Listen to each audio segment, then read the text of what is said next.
Сәлеметсіздер. Итак, вы уже знаете, что в системе согласных звуков казахского языка есть 3 специфических звука. Давайте вспомним, как они звучат.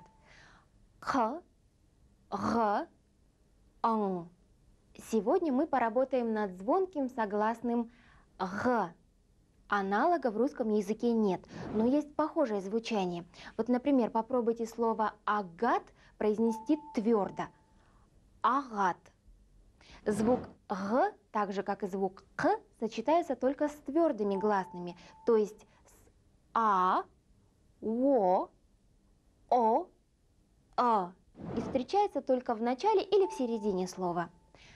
Соғым, ғұрып, сағат, қоға. Парный звуку «г», мягкий звук «г». Давайте прочитаем вместе несколько слов и ощутим разницу.